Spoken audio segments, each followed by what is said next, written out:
LiberalViewer presents. So, welcome to the March 29th edition of LiberalViewer Sunday Live Clip Roundup. Thanks for joining me. Give me a thumbs up and subscribe to my channel if you like what I'm doing here every week. This week, I have the 14 best, most newsworthy clips from the Sunday morning news analysis shows from the big five corporate outlets of ABC, NBC, CBS, CNN, and Fox News, the so-called corporate media here in the United States, for what should be a really educational, fair use media criticism and political commentary show for you all tonight. I put the source of all 14 clips down in the video description. There's also a link down there to my clip list of my 14 clips. You can kind of read along on my notes if you want to know what I tried to remember about each clip when I watched them. The topic again, of course, is the coronavirus crisis, COVID-19, getting worse, even worse. There's even been breaking news since the Sunday morning news analysis shows this morning. In Trump's press conference, he said that he was extending the stay-at-home order all the way through the end of April, and it might go till June 1st till things start opening up. That was one of the things that broke in the news conference. He also, I'm going to show you a clip from Anthony Fauci later where he predicts that there may be 100, 200,000 deaths in the United States, and Trump at his press conference said that he thought that would be a victory. One or two, because they were getting this possible model, if they did nothing, of 2.2 million deaths. I think that might be the imperial. I don't know exactly what model that is, but I still don't think 100 or 200,000 deaths is really a victory. But I'll talk about all that more when I get to the clips. I have news summaries from all five of the big corporate outlets. I have news clips from Joe Biden, and then Nancy Pelosi doing a better job of doing what Joe Biden should be doing. I have, like I said, that Anthony Fauci clip. There's a clip of Deborah Birx, the crisis coordinator for the White House on coronavirus. There's a Steve Mnuchin clip, a Larry Kudlow clip. Well, you can see a list of all the people whose clips I have down in the video description also.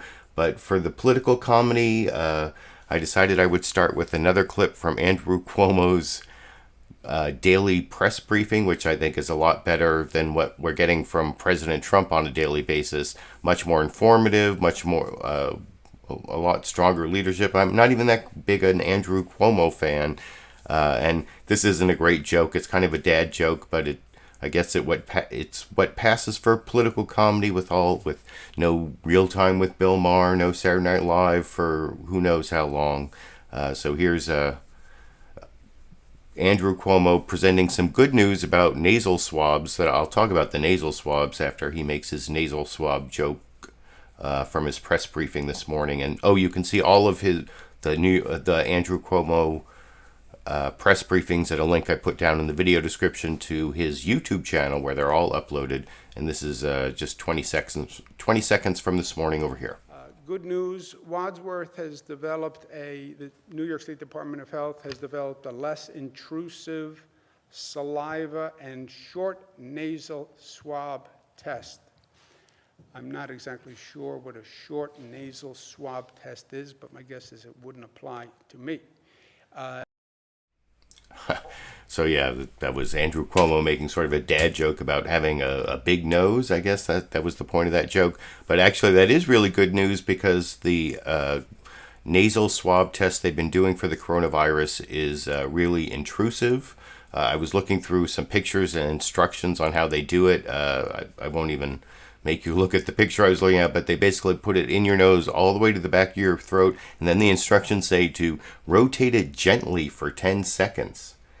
I don't know how gentle that's really going to feel to anyone. So the fact that they have these short nasal swabs that you can do yourself without going all the way back to your throat, that's a good test. And, I mentioned a couple weeks ago that I was feeling kind of sick, and I still haven't completely gotten better. My symptoms don't necessarily fit all the coronavirus symptoms, but it is a kind of a strange virus, a novel virus, if you will. And I thought that even though I still have some tiredness, fatigue, and some myalgia, as they say, that I kind of want to get that antibody test. I think that might be a good test, and if that becomes widely available, that might even bring down the mortality rate when we find all those people who had cases who never went to the doctor, never went to the hospital. And anyway, that will be interesting. But beyond the issue of the tests and my little political comedy clip from Andrew Cuomo, I want to get to the news summaries. I have news summaries, like I said, from all 5 of the big 5 corporate outlets. Actually, in some ways, CBS News had the best one. I'm showing it second. It's a little bit shorter than the NBC News Meet the Press one, which may edge out CBS News because it has the most presidential accountability, of course, maybe because I'm a partisan Democrat who wants Trump not to be reelected. I like the accountability that you'll see, especially in the last minute or so of this 4.5 minute news summary from Chuck Todd. If I check my notes here, he talks about how we're all coming from home offices. He makes that joke with Joe Biden in the clip. I'll show the Joe Biden clip is what clip number. Where's the Joe Biden clip? Oh no, it's the Joe Biden clip is not from.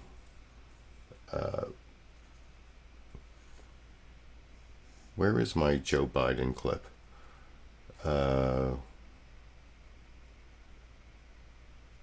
It's number 10, and it is Chuck Todd. Sorry about. Got lost in my own notes there for a minute, but you can read these notes and get lost in them yourself down at a link in the video description. So yeah, the home office thing seems to be a ongoing problem, especially for Judge Jeanine Pirro on Fox News. I think she did an even worse job than I just did in terms of getting her broadcast being. I guess her teleprompter went out, and some people were saying she was drinking. But anyway, I will talk about all of that a little more maybe with you after we watch Chuck Todd do his news summary that starts off with the home office reference.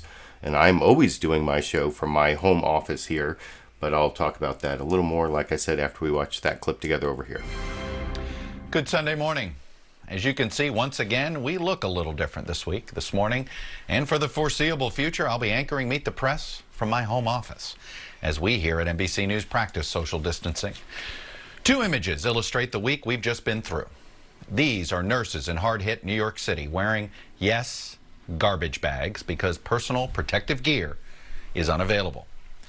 And this graph illustrates the almost incomprehensible rise in first-time unemployment claims to a record 3.3 million.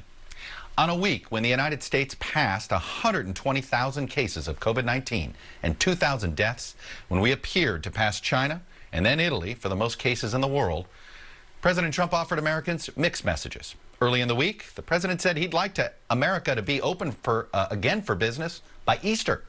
That the cure, he said, shutting down the economy could be worse than the disease. Mr. Trump seemed eager to play the role of optimist in chief, leaving it to scientists, governors, and local officials to own the hard news about disease spread, shutdowns, and forced lifestyle changes. But by the end of the week, Mr. Trump's tone had noticeably changed. Yesterday, he even floated the idea of quarantining the New York City region to prevent the spread of the virus, before eventually backing down. Tuesday marks the end of President Trump's 15-day coronavirus guidelines. Will he tighten them, loosen them, extend them? We shall see. It's helpful to keep in mind what Dr. Anthony Fauci said last week. You don't make the timeline. The virus makes the timeline. It's like a war zone. We're in a war with very limited resources. A nation in crisis. All the patients in this room, all the feet that you see, they all have COVID. Doctors, nurses, and first responders are pleading for protective equipment. It feels like I'm fighting a fire with blindfolds on. We're running out of supplies, we're running out of IV pumps, we're running out of ventilators. I'm worried that my patients will die alone without the people that they love next to them. On Friday, President Trump signed a $2 trillion economic relief package and, after weeks of mixed messages, used his power under the Defense Production Act to compel General Motors to manufacture ventilators.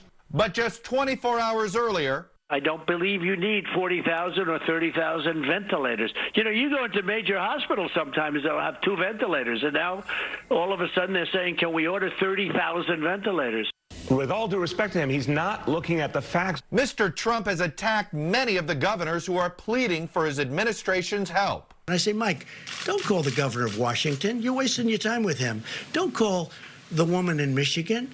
Well, it doesn't make any difference what happens. More than 228 million people in 27 states are now living under shelter-in-place orders. But earlier this week, the president floated a rosy timeline. I think Easter Sunday, and you'll have packed churches all over our country. I think it would be a beautiful time. Before governors of both parties push back. Of course I want the economy back. But you know what I want more, Lester? I want them alive. I do not think South Dakota will be back to normal for many months. I will be listening to doctors, physicians, scientists. And the president backed off his timeline. On Saturday, he floated a 3-state quarantine. Some people would like to see New York quarantined because it's a hot spot. Before retreating again hours later. As the virus continues to spread, the president is already declaring victory. The federal government's done a hell of a job. And arguing. This was something that nobody has ever thought could happen to this country. But many experts did and told the president so. In a National Security Council pandemic playbook, which the administration was briefed on in 2017, in a series of HHS simulation exercises called Crimson Contagion, conducted in 2019, which found the administration was not ready for the outbreak of a respiratory virus, and in intelligence agency warnings in January and February, while President Trump and aides played down the threat, failing to ramp up testing until the virus had spread. Did the CDC screw up, or did you screw up? No, we did not screw up. Where did this And go I don't wrong? think CDC screwed up either. Nobody ever expected a thing like this. And joining me now is the response coordinator for the White House. And like I said, I do have a clip of that Deborah Birx interview coming up. That is clip number 9,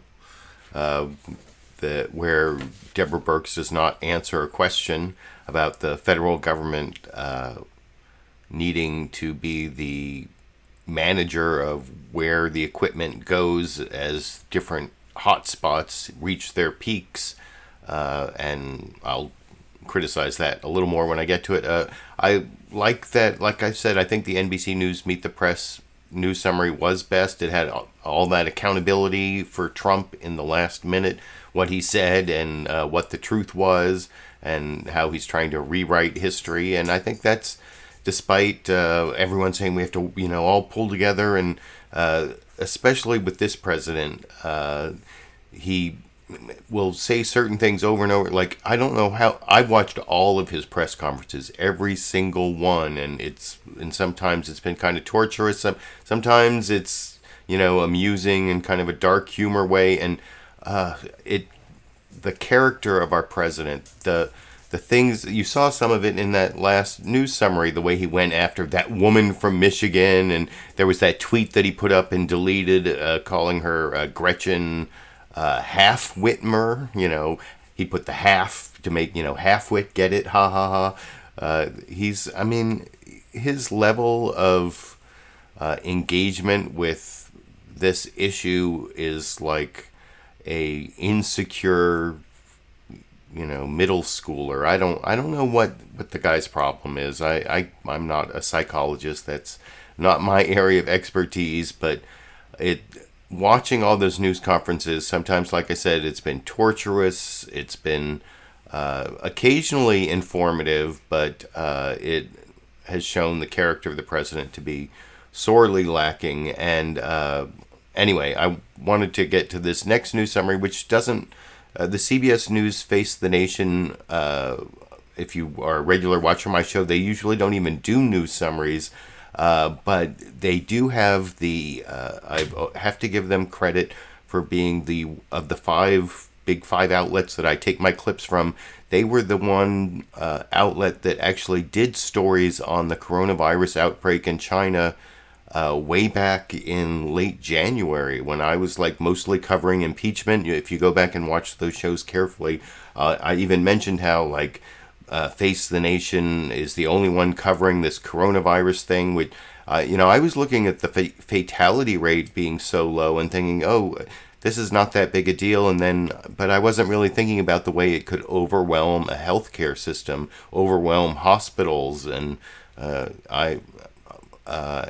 if you remember watching back then, I said, this story, they're either like overplaying the story, or they're the only ones recognizing this is the most important story. And as it turns out, I guess my point being, CBS News' Face the Nation was the only one recognizing early on that this was going to be a really big story, the coronavirus, what turned out to be a pandemic. And like I said, they don't normally do news summaries here. You'll see Margaret Brennan does her own news summary, and then she introduces two different reporters. I'm going to show the first one, what's his name, Mark Strassman, doing the summary of what's going on in the United States. He's doing it from Atlanta, but he's talking about New York and California mostly, and a few other places. And I'm in California, and I want to comment on that part. And then they actually switch over to Elizabeth Palmer doing a report on what's going on in the world. She's actually doing it from the UK, and I know that's a whole bunch of the UK and of course Italy and Spain and a bunch of other countries have their own ongoing crises, and I don't really have much to comment on that, being stuck here in my own little California world. But down in the video description, there's a link to the Face the Nation channel on YouTube, and they split it all into segments, but I think you can see the Elizabeth Palmer report if you want to. But I'm going to comment on Margaret Brennan's report along with the Mark Strassman report after we watch it together over here. Welcome to Face the Nation. It is increasingly difficult to find the best way to start this broadcast with the overwhelming amount of news about what's going on in the world. But we're committed to bringing you the most accurate information that we can in these excruciatingly difficult times. If you stick with us until the end of the program, we promise you a look at some true heroes rising to the occasion and inspiring us with the strength of their human spirit. As of this morning, the U.S. has the highest number of COVID-19 cases of any country in the world. We've recorded nearly 125,000 cases. That's almost 5 times what it was just a week ago. And there have been nearly 2,200 deaths. That rate is more than 6 times what it was a week ago. CBS News national correspondent Mark Strassman has a look at the situation here in the U.S., and he reports from Atlanta. Good morning, Margaret. New York is still the epicenter, but all signs point to a devastating spread across the country. You mentioned those mixed signals. Well, yesterday, President Trump floated a mandatory quarantine of New Jersey, Connecticut, and New York. Governor Cuomo shot down that idea right away. So the CDC instead issued a travel advisory. All residents of those 3 states should avoid non-essential travel for 2 weeks. But no question, the siege of New York is about to be felt elsewhere. Watching New York's corona contagion, anyone's entitled to shudder. Overwhelmed hospitals, underprotected, scared emergency workers, shortages of ventilators, test kits, and respirator masks. Many shifts that I've left from after finishing my shift, I've cried. In this city famed for its grit, everyone feels vulnerable. The models say you're 14 to 21 days away from that apex, we call it, when that curve hits the highest point. At Rhode Island's border, National Guard troops stop arriving New Yorkers. They have to register and promise to quarantine for 14 days. Florida's set up checkpoints. This one closes the Florida Keys to outsiders. How is it fair to them to just be airdropping in people from the hot zones, bringing infections with them? Across America, COVID-19 has morphed into a Hydra-headed threat. 9 days ago, 4 states ordered residents to stay home, 75 million residents in all. Today, it's 25 states, 228 million people, roughly 2/3 of Americans, including Californians. By midweek, Los Angeles expects to be the next New York. The Navy pre-positioned this supertanker converted into a floating hospital. Its name, the Mercy. Mayor Eric Garcetti. We will have doctors making excruciating decisions. We'll be trying to figure out what we do with that surge. Other infection hotspots expecting a bad week include Chicago, Detroit. New cases of the virus jumped 1,100% in 8 days. And New Orleans. Its corona death rate has spiked 7-fold since March 20th. Per capita, its infection rate is about the same as New York's. We are becoming an epicenter. We need all the help we can get from the federal government to help prepare. New Orleans converted its convention center into a field hospital, like New York.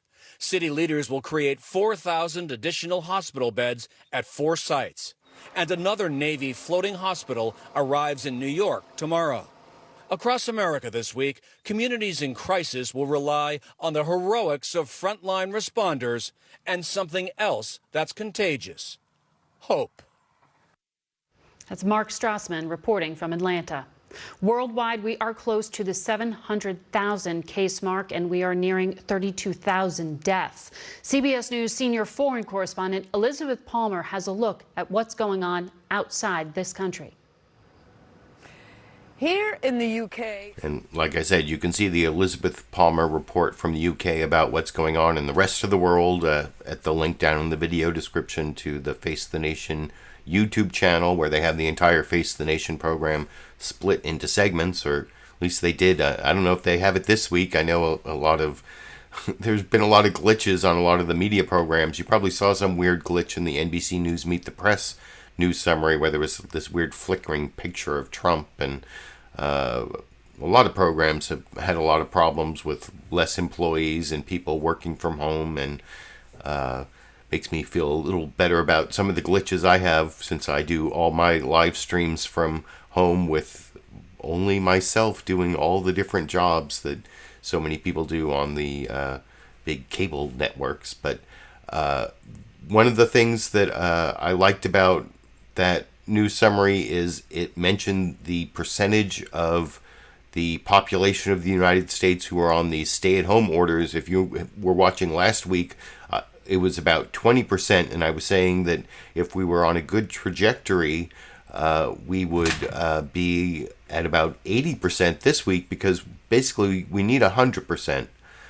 We need 100% of the country to be on stay-at-home orders for 2 weeks, 3 weeks, at least something like that, to really see how, especially with the lack of testing, and that's going to come up when I show the Nancy Pelosi clip, that we don't even really know the scope of the problem with the big lag in testing. But I thought that Face the Nation clip did a good job of showing that we've gone from 20% to now it's about 66, like 2/3 of the country is on stay-at-home orders, and it's been slow. You saw Ron DeSantis, the governor of Florida, one of the things that was in that last news summary, talking about how he's blaming New Yorkers for coming down to Florida and spreading the virus. I think that's going to be, there are various Republican talking points you're going to hear. I was talking about how Trump says things over and over again. One thing he says about the testing failure, that was his first big failure, was getting testing out at the scale that was necessary to know where the virus had penetrated. And he keeps saying, I inherited this old obsolete system, was never meant for anything like this, and now we fixed it, we've turned it into this great, beautiful new system. That he says that over and over and over again, and it's not really true. It's not really, he could have done a much better job on testing much earlier, and even right now we don't have enough testing, and I'll get to that topic a little more when I get to one of the newsmaker clips, the Nancy Pelosi clip talking about testing. But like I said, that was a really good news summary from CBS News Face the Nation. It had some aspects to it that wasn't even in the Meet the Press clip, although it didn't have as much Trump accountability. The next news summaries I want to show you are significantly shorter. The next one is ABC News's This Week with George Stephanopoulos, where I can never remember what Martha Raddatz's title is. It's like permanent other host or something. She's like co-host or like alternate host, or anyway, she's the person who hosts the show but isn't George Stephanopoulos. That's, I guess, the title I would give her.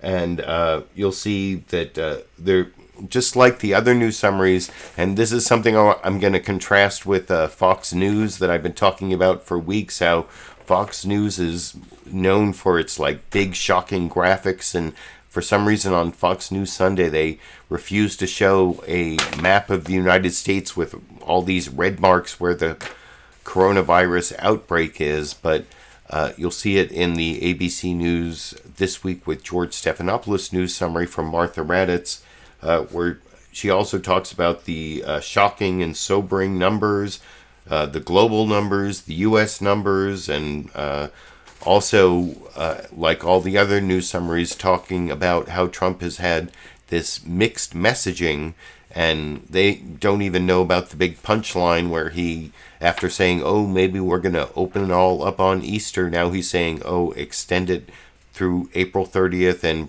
maybe even June 1st. And anyway, I'll talk about that a little more after we watch Martha Raddatz and her news summary at the beginning of ABC News' This Week this morning over here.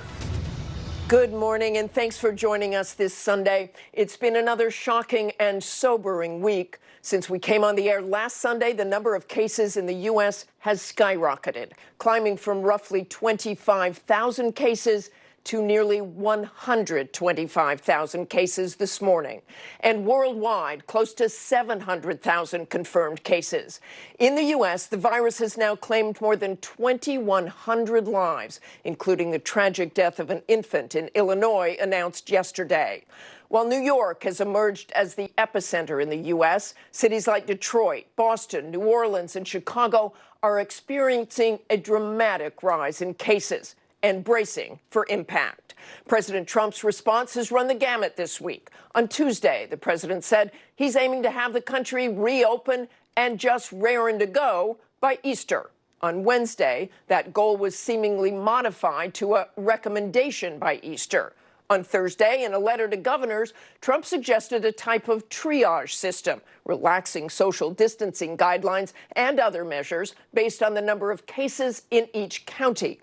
And just yesterday, he raised taking a tougher approach, at least for some areas of the country, threatening a 2-week quarantine for parts of hard-hit New York, New Jersey, and Connecticut before asking the CDC to issue a travel advisory instead. New Jersey's Governor Phil Murphy joins me now. There are more than I don't have a Phil Murphy, Governor of New Jersey clip for you, but like I said, I thought Martha Raddatz had a good news summary there, and especially the graphics, the graphs, I mean, of the exponential spread of the virus, the huge numbers, and like I said, that's what you see in all the news summaries except for the Fox News one that I'll talk about after I show the fourth the fourth actual journalistic news summary before we get to Fox News, and that's CNN's State of the Union. Jake Tapper was on, and he was coming from his home, and I don't know, I have my bookcase behind me. A lot of people use various bookcase formats or other things. I have no idea what is behind Jake Tapper's head for the entire program.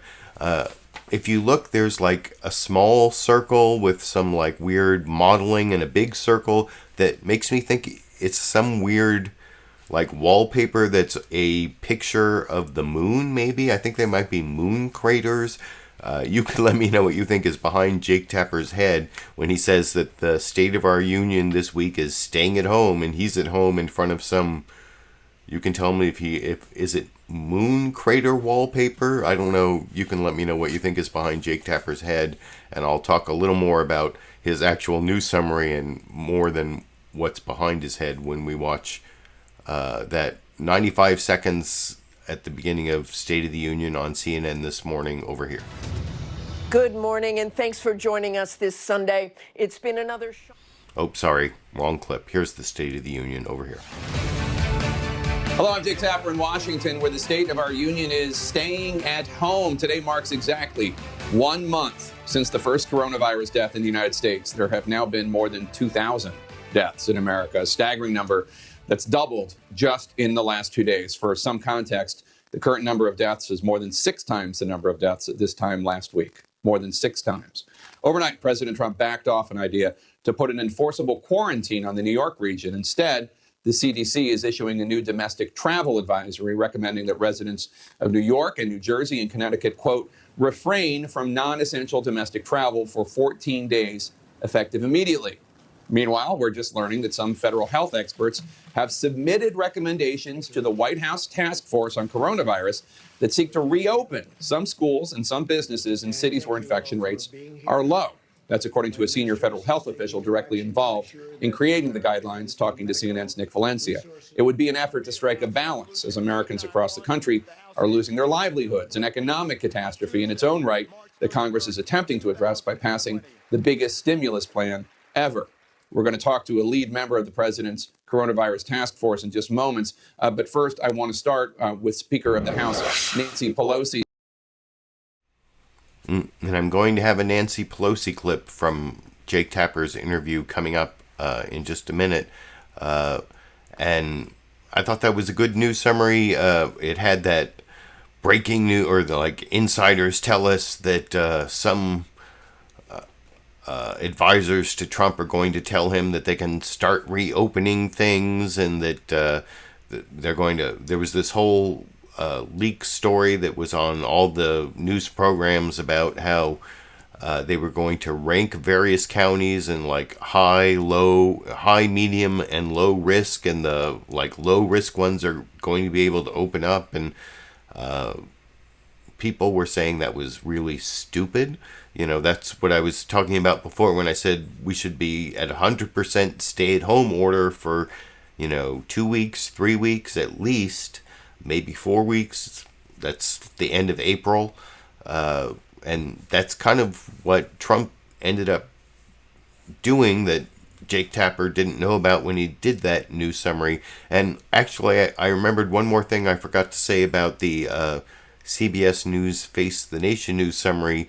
There was other breaking news, for some reason didn't make it to the CBS News Face the Nation news summary, where they were talking about Rhode Island putting these quarantine orders on anyone coming from New York. Well, if you go down to the link in the video description and watch the Andrew Cuomo news briefing from this morning that I took my political comedy clip from, you'll see Andrew Cuomo says that he talked to the governor of Rhode Island and got that executive order repealed so that there's no longer a quarantine on people coming from New York, because that was illegal and it was not neighborly, or I think that is actually what Andrew Cuomo said in the news conference about it. But anyway, those were all the actual journalistic news summaries. And you notice that most of them use these graphics to show the exponential growth of the coronavirus spread in the United States and also globally. And one of the weird things about the Fox News Sunday coverage of the coronavirus pandemic in the United States is you haven't really seen these scary graphics that Fox News is famous for being the scariest graphics of all the scariest graphics on the cable news networks. And I finally saw a brief glimpse of a scary map of the United States with coronavirus cases, but it's not in the news summary that was on Fox News Sunday this morning. It's in this little teaser that they do before Chris Wallace comes back and says, "Hello again, and here's the news summary." I don't know exactly what you call that teaser. Maybe it's the cold open. I don't know. But there was actually something else notable. One of the things that Trump is doing that is something that shows the moral turpitude of republicanism, as especially Trumpism, but even all republicanism, the whole Ayn Rand philosophy, the whole social Darwinism, survival of the fittest thing, where, maybe you saw this with the lieutenant governor of Texas, came on the Tucker Carlson show during the week, and I always make the joke, but his name is Dan Patrick, and he looks kind of like grown-up Eddie Munster. And I always say, wasn't Dan Patrick Eddie Munster? But no, that was actually Butch Patrick. But he came on the Tucker Carlson show and said, old people should volunteer to die so that the stock market doesn't drop too much, basically, or that so the American economy can keep coming on, or whatever. I'm paraphrasing in a somewhat biased way, but that was basically the point he was making. And you can so I'm not going to show you the Fox News Sunday news summary. I'm going to show you this teaser where first you'll see Chris Wallace come in and say, we got to balance the threat of the pandemic, but what about the economy? Which was definitely the balancing act that they're talking about. What about the big, rich, all the huge plutocrats who actually own this country? Aren't they going to be hurt if we don't let too many, if we stop too many people from dying, and we go into a negative 25% or negative 30% drop in the GDP for a quarter, or that's what some people are predicting. But and then I keep this playing, the Fox News Sunday news teaser, and we'll see the very brief appearance of a scary graphic of the U.S. With coronavirus cases, but it's very, very brief, and the only appearance that I've seen on Fox News Sunday for weeks. But I'll talk about that a little more and then show you the actual news summary after we watch this teaser from Fox News Sunday together over here. I'm Chris Wallace, striking the balance between fighting the coronavirus and the president's calls to protect the economy. I would love to have the country opened up and just raring to go by Easter. President Trump's ambitious timeline for reopening the country, putting him on a collision course with some governors, business leaders, and public health officials, and signing a record $2 trillion relief package to shore up the U.S. economy. This will deliver urgently needed relief to our nation's families, workers, and businesses. We'll ask Treasury Secretary Stephen Mnuchin about the dual threats to the nation's economic and physical health. Then, as cases in the United States surge to the most in the world, are we anywhere near the end? We're joined by...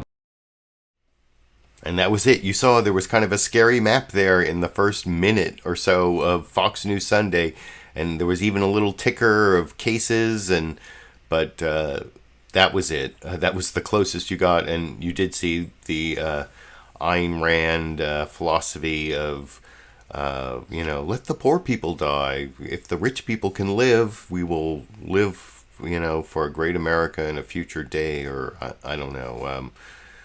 That's a little bit of hyperbole, but you'll see in the Fox News Sunday news summary with Chris Wallace and then Mark Meredith doing the reporting,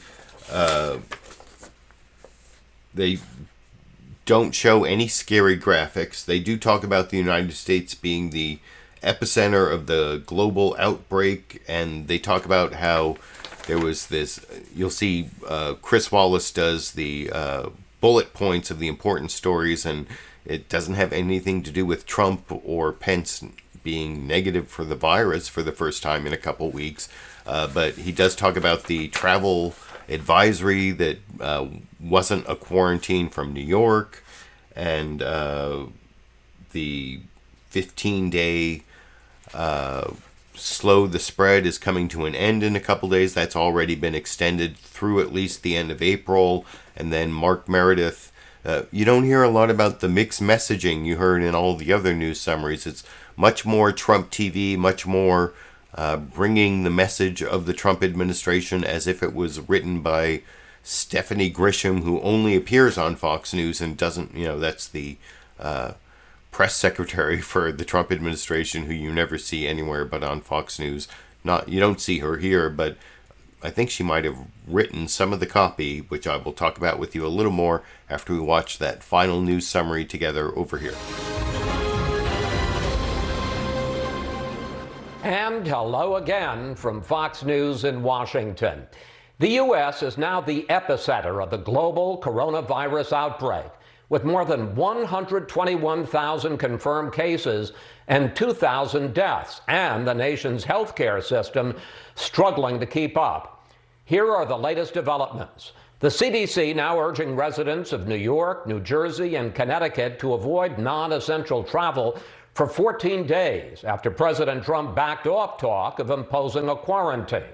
But his 15 days to slow the spread initiative is slated to end tomorrow. And the president has discussed getting Americans back to work in some areas by Easter, despite pushbacks from governors and public health officials. In a moment, we'll speak with Treasury Secretary Stephen Mnuchin. But first, let's bring in Mark Meredith, reporting from the White House on the struggles facing people on the front lines. Mark.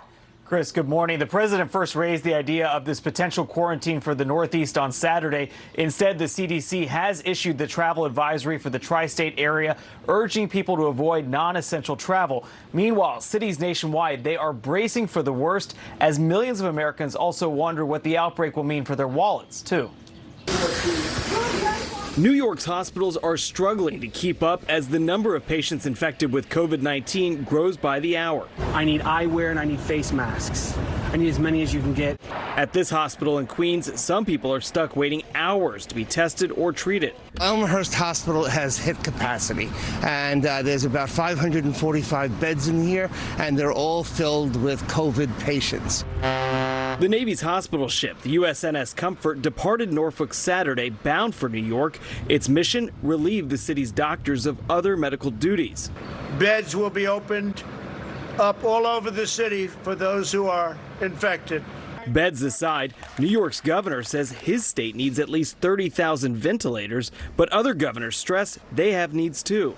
There simply are not enough healthcare resources to care for all those who will need care if we continue to develop cases at our current pace.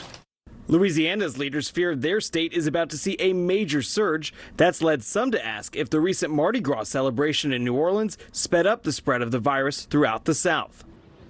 Meantime, the president on Friday signed a $2 trillion stimulus bill aimed to help individuals and industries now struggling to survive. But millions of Americans are still out of work right now, and many are wondering how long this may last. Chris?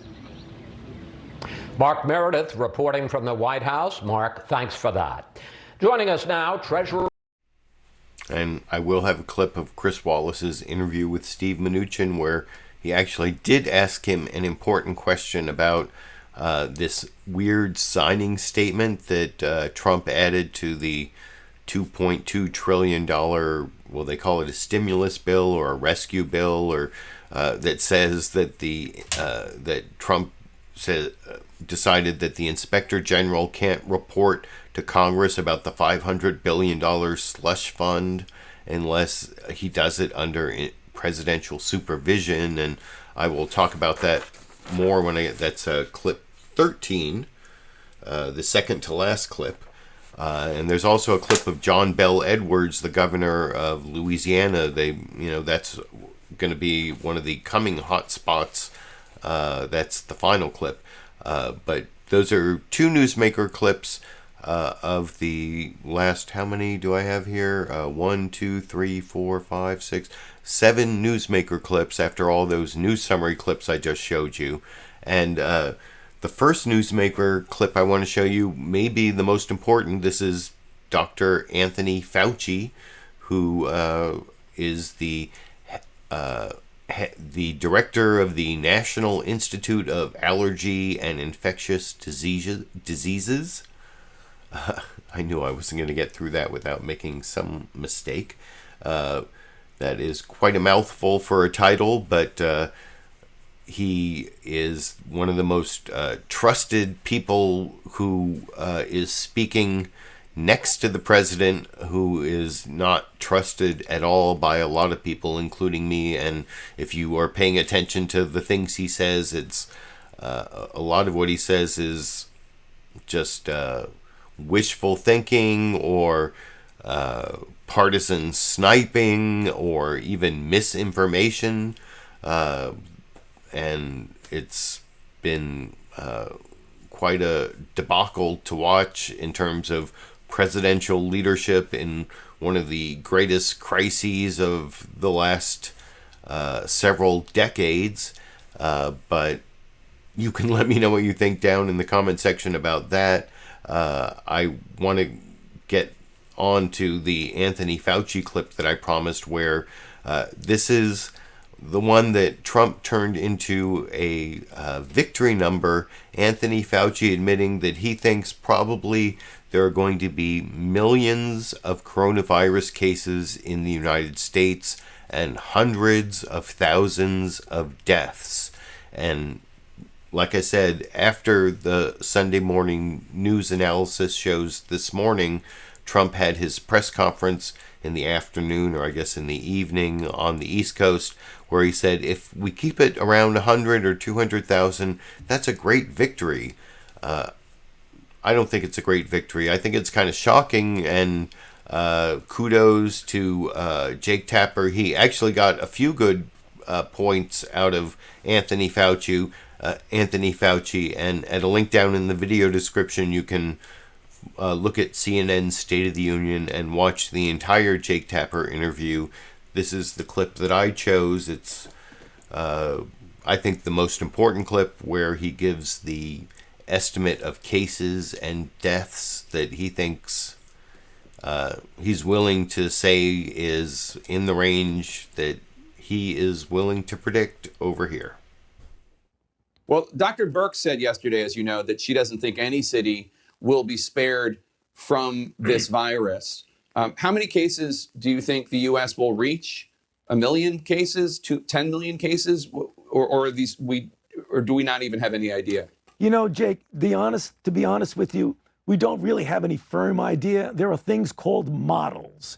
And when someone creates a model, they put in various assumptions. And the model is only as good and as accurate as your assumptions. And whenever the modelers come in, they give a worst case scenario and a best case scenario. Generally, the reality is somewhere in the middle. I've never seen a model of the diseases that I've dealt with which the worst case scenario actually came out. They always overshoot. So when you use numbers like 1 million, 1.5 million, 2 million, that almost certainly is off the chart. Now, it's not impossible, but very, very unlikely. So it's difficult to present. I mean, looking at what we're seeing now, you know, I would say between 100 and 200,000 cases, but I don't want to be held to that because it's deaths. I mean, we're going to have millions of cases, but I just don't think that we really need to make a projection when it's such a moving target that you can so easily be wrong and mislead people. What we do know, Jake, is that we got a serious problem in New York. We have a serious problem in New Orleans, and we're going to be developing serious problems in other areas. So although people like to model it, let's just look at the data of what we have and not worry about these worst case and best case scenarios. Well, let me ask you, so Dr. Fauci, we're about to hit the last day of the 15-day. And actually, like I said, there were multiple good questions from Jake Tapper there. He tried to pin Anthony Fauci down on what he was going to tell the president about extending the 15 days to slow the spread. And Anthony Fauci didn't answer that as explicitly as he answered that last question, where he thinks that, he doesn't want to be held to it, but 100 to 200,000 deaths from millions of cases, that's really bad, despite what Trump said in his press conference that would be a victory. That in and of itself, I mean, it's not as bad as 2 million, but it's still pretty bad. It's a lot worse than the flu, and it's a lot worse than it could have been if there'd been better testing at the beginning, if there'd been earlier mitigation, less happy talk from the federal government, especially from the president trying to keep his great economy for his re-election. That's my opinion anyway.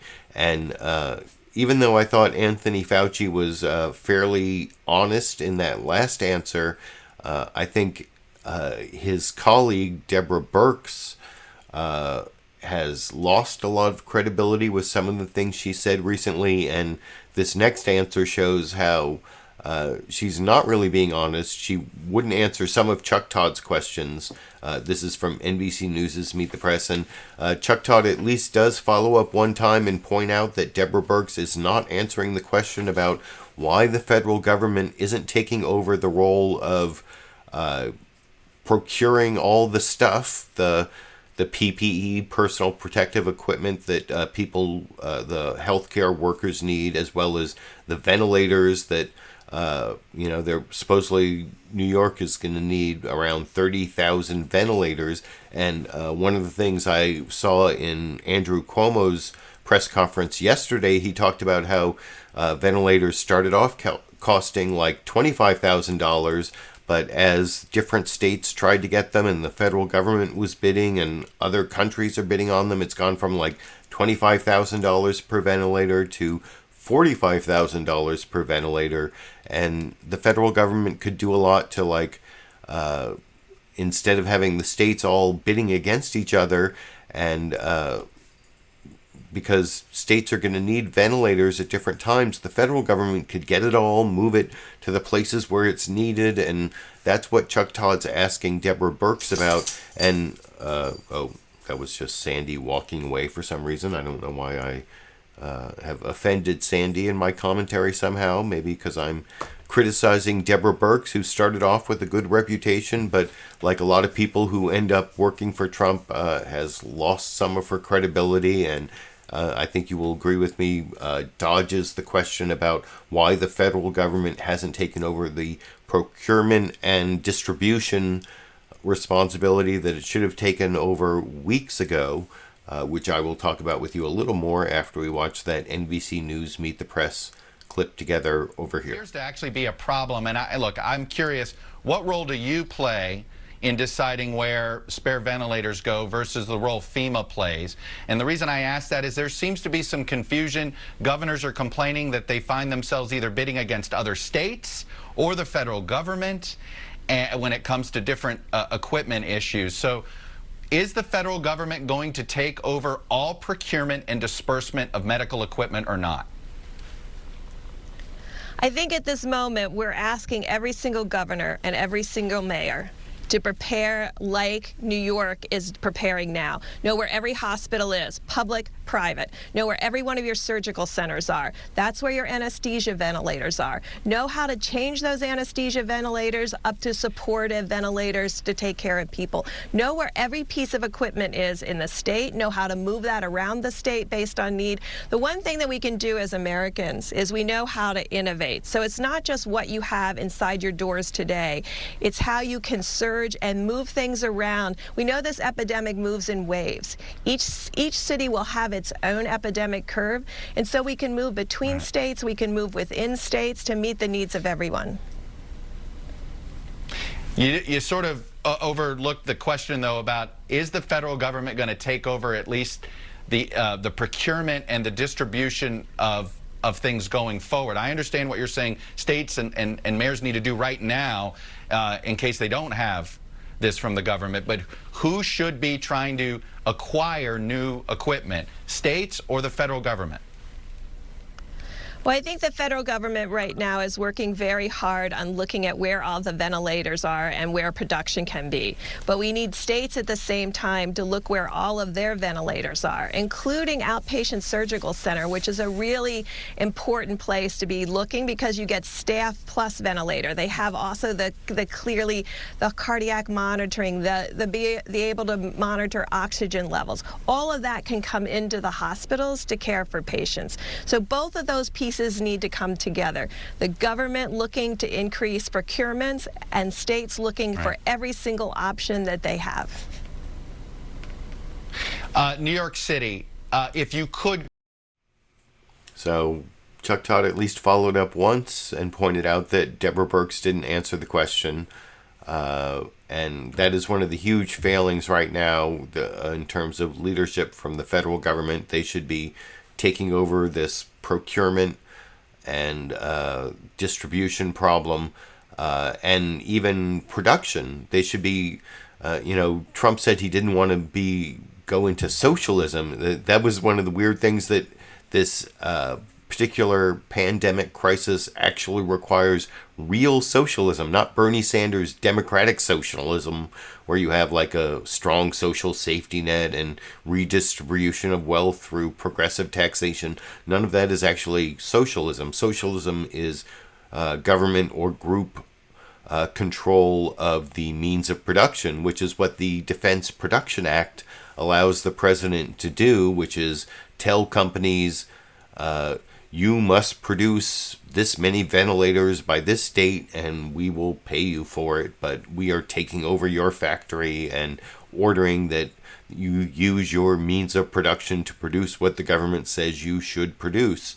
And Deborah Birx did not really rise to that challenge in terms of producing, in terms of procuring, in terms of managing the distribution of ventilators or personal protective equipment. I think that was a really poor, weak answer, and I've lost some respect for Deborah Birx, especially in contrast to Anthony Fauci in his previous answer. But I also am not all that impressed with Joe Biden's performance. I don't know, maybe it's not a good situation for a presidential candidate, but it seems like he could have done a much better job of criticizing Donald Trump's performance. His campaign's put out some ads about, or at least one ad I saw about Trump's poor performance in terms of saying that he only helps those governors who are appreciative, and so that was a good move by the campaign. But this interview on Meet the Press was definitely underwhelming, and I have only about a minute and 8 seconds here of Joe Biden's somewhat underwhelming answer as to what he would be doing differently. You'll see Chuck Todd ask, not rhetoric, but actual actions. What would you do differently? And he does mention the Defense Production Act that I was just talking about, but other than that, it's kind of a weak answer, as I will talk about with you after we watch it together over here. Mr. Vice President, from home studio to home studio, welcome to one of the more odder appearances, I think, these days of Meet the Press. Thanks for coming on. Oh, and I forgot to say, as I spent like 30 seconds blanking out looking at my notes earlier in the program, this is Chuck Todd's other joke about home office to home office, how we're all working from home, at the beginning of this weak answer from Joe Biden that I will talk about with you after we watch it together over here. Mr. Vice President, from home studio to home studio, welcome to one of the more odder appearances, I think, these days of Meet the Press. Thanks for coming on. Let me start with a simple question here. Let's set aside President Trump's rhetoric. Is there an action he has not taken that you would be taking right now if you were president? Yeah, I'd be doing two things at least. One, I would make sure that he uses the Defense Production Act not only to deal with the issue of whether or not there are ventilators, but I would do the same thing for masks and gowns and masks and shields, all the things that our first responders and our doctors and nurses need. Why are we waiting? We know they're needed. They're going to be increasingly needed. You just heard the president's spokesperson talk about the increasing need, and so I would be moving rapidly. I'd also be talking about what the next stage of the funding we're going to need. We've gone through 3 stages. That's not going to be enough to get us all the way through this. There's a number of things I'd be doing, Chuck, that are not being done right now. You know, it's interesting. One of the things that you... So, like I said, I actually agree on the need for Defense Production Act activity by the Trump administration, that, they haven't used that strongly enough. But there's so much more. And actually, if you watch the whole interview, there's a link down in the video description to the Meet the Press program where you can watch the whole Joe Biden interview. Later, Chuck Todd asks if the Trump administration has blood on their hands, and Biden's like, oh, that's too harsh. But I would like to contrast that to what the Speaker of the House, Nancy Pelosi, said. And, I used to not be that much of a Nancy Pelosi fan, but I've definitely warmed up to Nancy Pelosi during during the Trump administration. I think she's been really good at, as they say, renting free space in Trump's head and getting under his skin and finding ways to sabotage the, huge crime on our republic that is the Trump administration, and especially in the whole impeachment investigation and hearings. And I think she did a good job in the House, but it kind of died in the Senate. And we would be in a lot better position right now if the Senate had removed Trump and Mike Pence was president, which, not that I'm a big fan of Mike Pence, but he's done a much better job than Donald. It's like Donald Trump has put him there to be the president that he can't be sometimes, it seems like, in some of these press conferences. But anyway, I think Nancy Pelosi does a much better job of talking about the blood on Trump's hand. Well, she doesn't say blood on his hands, but deadly. His decisions were deadly. And I wish Joe Biden had said more of what you see Nancy Pelosi saying to Jake Tapper on CNN's State of the Union this morning in the clip I will talk about with you a little more after we watch it together over here. Well and safe. I know your home district of San Francisco has been particularly hard hit. President Trump is considering relaxing federal guidelines for coronavirus for some of the less affected parts of the country. Do you think he should? Well, first of all, let me just say how sad it is that even since the president's signing of the bill, the number of deaths reported has doubled from 1,000 to 2,000 in our country. This is such a very, very sad time for us. So we should be taking every precaution. What the president, his denial at the beginning was deadly. His delaying of getting equipment to where it continues, his delay in getting equipment to where it's needed is deadly. And now I think the best thing would be to do is to prevent more loss of life rather than open things up so that, because we just don't know.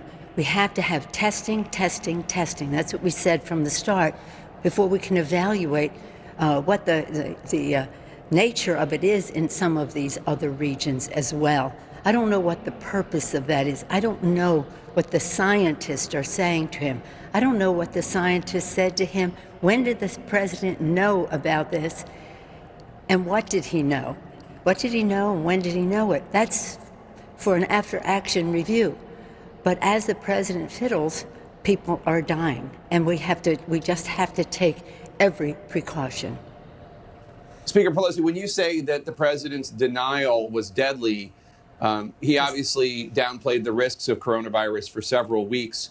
And it wasn't until I think about 2 weeks ago that he started acknowledging the gravity of the crisis. But are you saying that his downplaying ultimately cost American lives? Yes, I am. I'm saying that because when he made the other day when he was signing the bill, he said, just think 20 days ago, everything was great. No, everything wasn't great. We had nearly 500 cases and 17 deaths already. And in that 20 days, because we weren't prepared, we now have 2,000 deaths and 100,000 cases. So again, we really want to work in a unifying way to get the job done here, but we cannot continue to allow him to continue to make these underestimates of what is actually happening here. This is such a tragedy. We don't even know the magnitude of it because we do not have the adequate testing. Our first bill was about testing. The second bill was about masks. Of course, it was about, both of them were about addressing the emergency. We still don't have adequate testing, and we still don't have the personal protective equipment.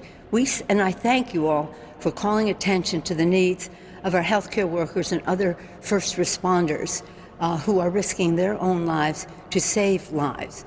So again, let's review later what we should have done when.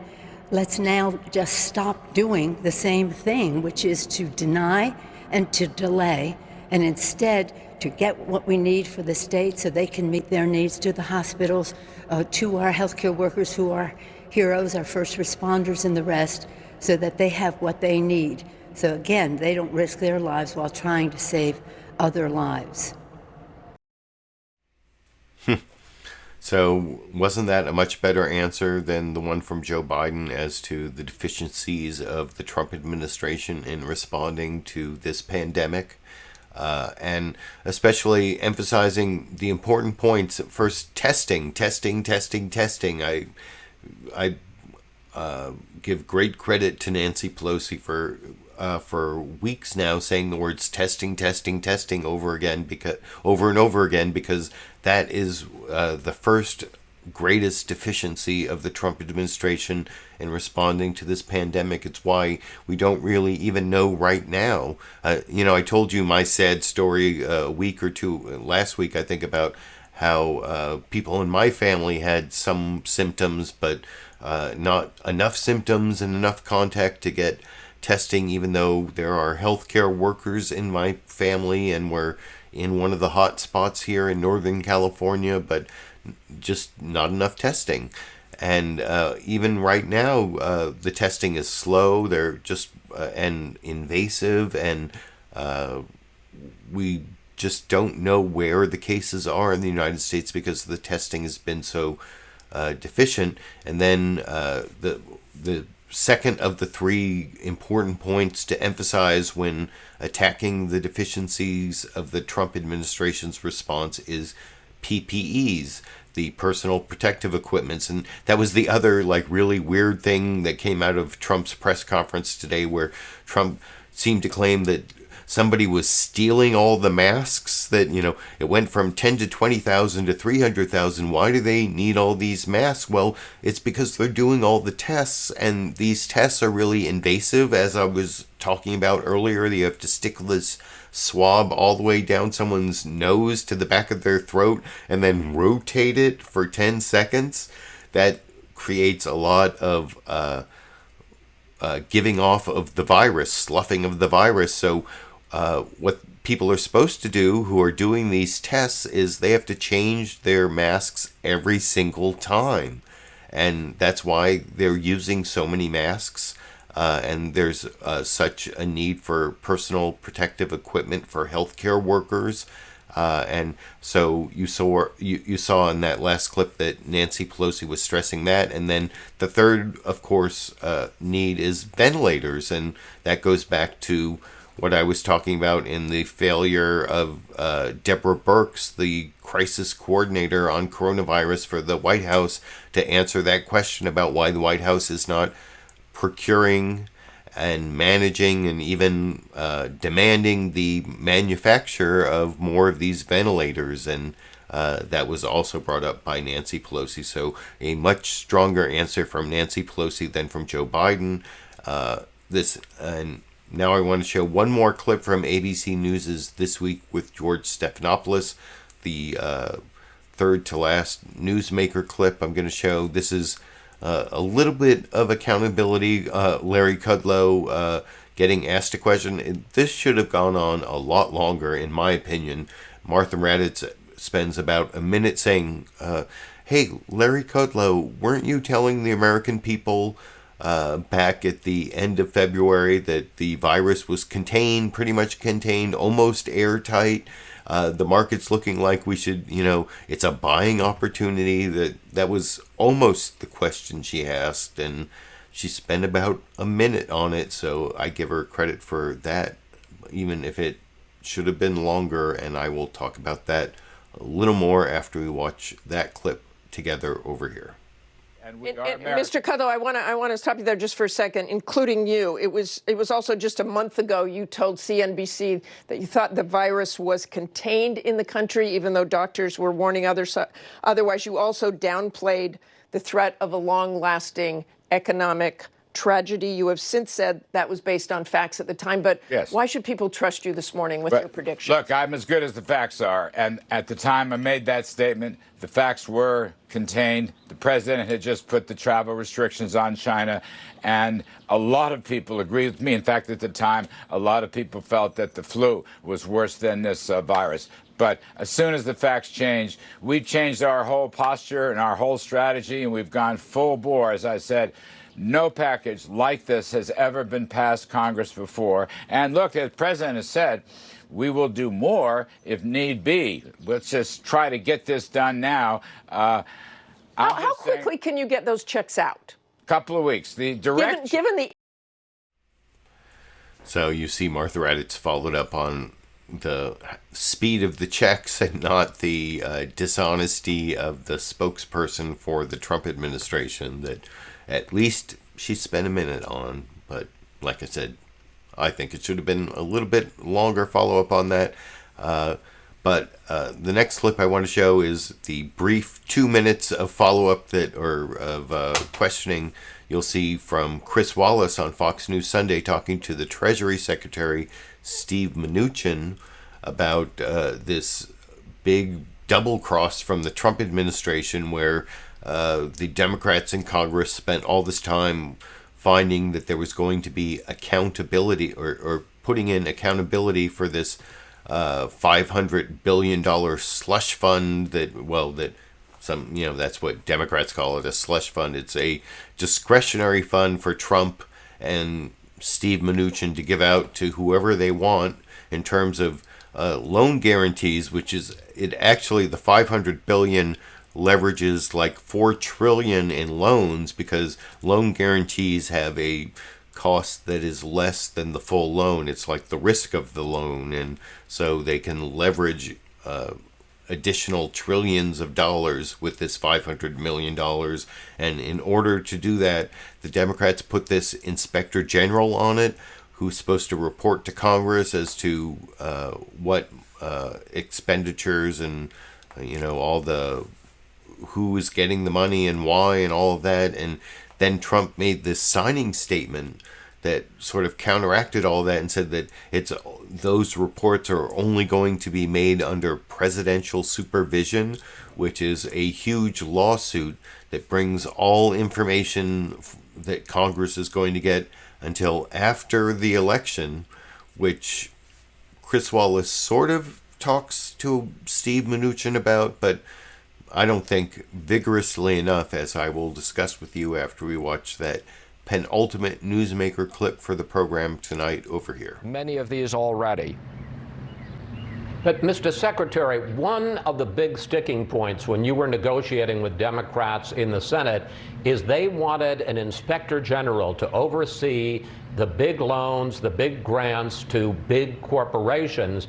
And just 2 hours after the president signed the $2 trillion bill, he put out a signing statement saying that he will only allow that inspector general to report to Congress under, quote, presidential supervision. So didn't that basically violate the deal you made with the Democrats in the Senate? I don't think that's the case, Chris. There's constitutional issues. Again, we're going to have full transparency. The way this works is we have full transparency in reporting what we're doing to the American public. We also have a bipartisan oversight committee that will review our actions. We are fully comfortable that whatever we do, we want full transparency, and we're very careful in what we're doing about supporting American workers and the American economy. So directly, will the inspector general that was provided for in this bill be allowed to testify and report to Congress? Chris, I'm going to leave that to the lawyers, okay, and to Congress to figure out. My full-time objective right now is to make sure this administration does everything we can to get this money into the economy quickly. That's a combination of small business loans that will be available this week. And let me just be clear, this is not just normal SBA lenders. Any FDIC bank, any credit union, any fintech lender will be authorized to make these loans subject to certain approvals. We'll also have direct deposit into people's accounts within 3 weeks, so they have checks. These are bridge checks. We have enhanced unemployment insurance that we're working with the states. This is all about the president's determination to support the U.S. economy. Finally, Mr. Secretary, 3.3 million people applied for unemployment. So I just kept playing that so you can see that Chris Wallace's follow-up is about the 3.3 or 3.28 million people who filed for uninsurance claims in the last week. And I guess Chris Wallace has credit for bringing that up on Fox News, where they don't talk about bad news a lot for the Trump administration. But I think that if you read between the lines of Steve Mnuchin's answer there, that there are constitutional issues about Trump reporting to Congress as to where this $500 billion, which, like I said, leverages multi-trillion dollars, where that's going. And then Mnuchin then saying in the follow-up answer, well, I'm leaving that to the lawyers. Constitutional issues, leaving it to the lawyers. As a lawyer who knows something about constitutional law, and especially about the way the Trump administration has been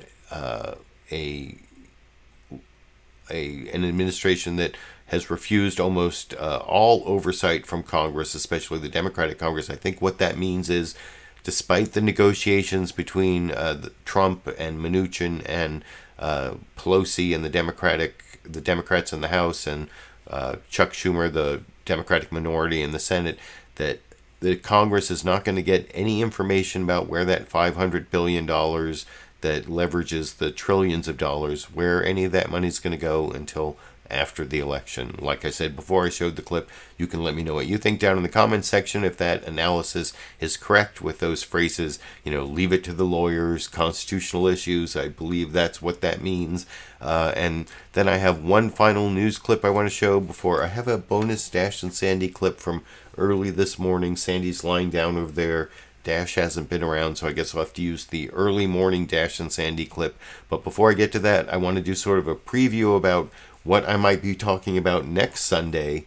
This is John Bel Edwards, the governor of Louisiana, talking to Margaret Brennan on CBS News' Face the Nation. He was on a couple shows, but here he makes kind of a dire prediction that Louisiana, and maybe because of Mardi Gras and how they didn't stop Mardi Gras a few weeks ago, that might be why there's such dense spread in New Orleans, especially, and Louisiana. And New Orleans may be the next big hot spot after New York and LA and Detroit and so many hot spots. Who knows what we're going to be talking about next week, but here you'll see John Bel Edwards say that he's going to run out of ventilators on April 4th. And if you look at your calendar, that's next Saturday. So maybe next Sunday we'll get to see if what John Bel Edwards is saying here is true. I hope it's not, but I hope he gets his ventilators. But for reasons I've talked about when discussing previous clips, I don't have a lot of confidence he's going to get these ventilators. And I will talk about that with you a little more after we watch that last Newsmaker clip together over here. I want to talk about the fate of your state. You have said that Louisiana could run out of ventilators as soon as April. That's this week. Has the Trump administration given you any assurances that your state will get what it needs?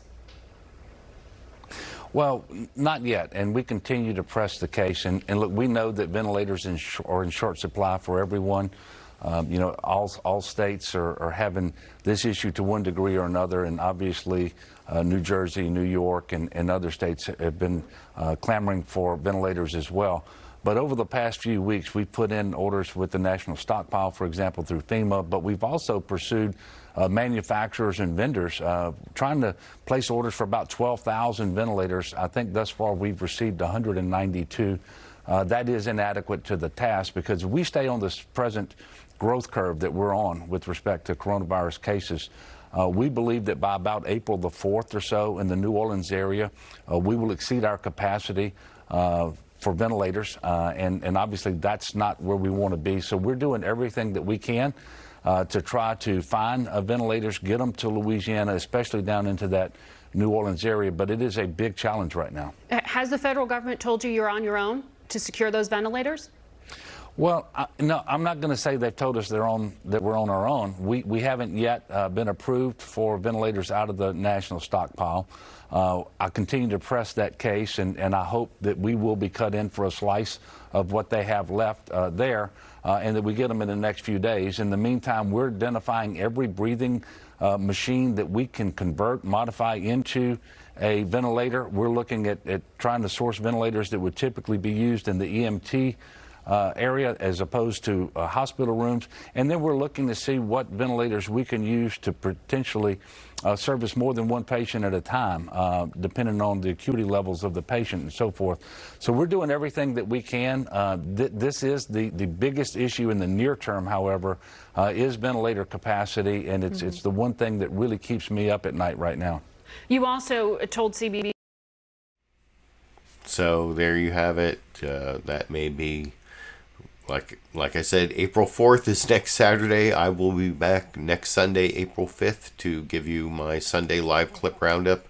I hope you appreciate the 8 or 9 hours I spent this Sunday and every Sunday for the last 362 Sundays, giving you the best clips and my commentary and criticism of those clips from the Big Five corporate outlets. These are very strange times. I don't know if you noticed, but YouTube has been demonetizing all my COVID-19 coronavirus videos for the last several weeks. So all my videos are supported just by my Patreon patrons, my direct PayPal supporters, and of course my YouTube channel members. There's a join button down below this video if you want to be a YouTube channel member. There's also a link down in the video description to my Patreon page where you can be a monthly Patreon supporter, or PayPal. I know these are difficult times. We're basically already in a recession, so only give me that support for my videos if it's something you're able to do.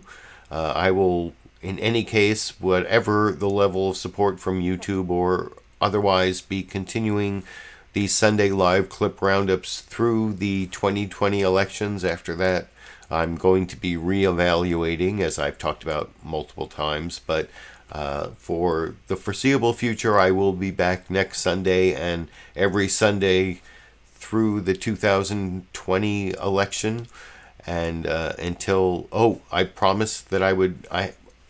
Sandy is lying down sleeping right there.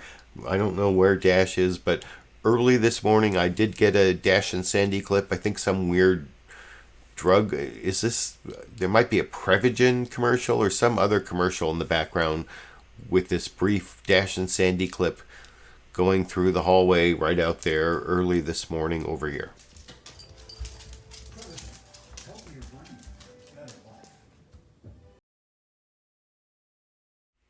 So sorry, that was a very brief Dash and Sandy clip to finish the show, but that is the end of the show, and I will be back next week and every week for the foreseeable future, at least through the 2020 election, and until next week, or until I have some other reason to upload a video. I guess I will be seeing all of you around the internet.